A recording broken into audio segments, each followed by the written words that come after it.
CPM Pathanamthitta ജില്ലാ committee യോഗത്തിൽ മുഖ്യമന്ത്രി പിണറായി വിജയനെതിരെ രൂക്ഷ വിമർശനം. മുഖ്യമന്ത്രി മൈക്കിനോട് പോലും അരിശം കാണിക്കുകയാണെന്നും ലോക്സഭാ തിരഞ്ഞെടുപ്പിൽ പാർട്ടിക്ക് ഇത് ക്ഷീണമായെന്നും യോഗത്തിൽ വിമർശനമുയർന്നു. ഒരു കമ്മ്യൂണിസ്റ്റുകാരന് ചേർന്നതല്ല ഇത്തരം അസഹിഷ്ണുതയെന്നും കമ്മിറ്റിയിൽ വിമർശനം.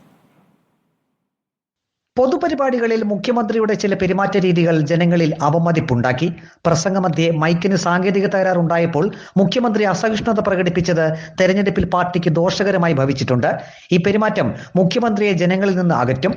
മൈക്കിനോട് പോലും അരിശം കാണിക്കുന്ന മുഖ്യമന്ത്രിയുടെ പെരുമാറ്റം ഒരു കമ്മ്യൂണിസ്റ്റുകാരന് ചേർന്നതല്ല എന്നും CPIM ജില്ലാ കമ്മിറ്റി യോഗത്തിൽ വിമർശനമുയർന്നു.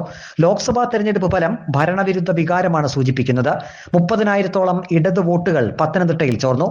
തോമസ് ഐസക് വ്യക്തിപ്രഭാവം കൊണ്ട് നേടിയ 20,000-ഓളം വോട്ടുകൾ കൂടി ഇല്ലായിരുന്നുവെങ്കിൽ തോൽവിയുടെ ആഘാതം കൂടുമായിരുന്നു.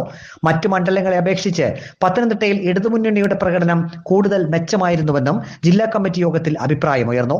മന്ത്രിമാർക്ക് പാർട്ടി കത്ത് കൊടുത്തിട്ട് പോലും തുടർ നടപടി ഉണ്ടാകുന്നില്ല. മന്ത്രിമാരുടെ പ്രൈവറ്റ് സെക്രട്ടറിമാർക്ക് ജില്ലാ കമ്മിറ്റി അംഗങ്ങളെ പുച്ഛമാണെന്നും യോഗത്തിൽ വിമർശനമുയർന്നു. മന്ത്രി VN വാസവൻ, CPIM കേന്ദ്ര കമ്മിറ്റി അംഗം തോമസ് ഐസക് എന്നിവരുടെ സാന്നിധ്യത്തിലായിരുന്നു ജില്ലാ കമ്മിറ്റി യോഗത്തിൽ മുഖ്യമന്ത്രിക്കെതിരെ വിമർശനം ഉയർന്നത്. റിപ്പോർട്ടർ, പത്തനംതിട്ട.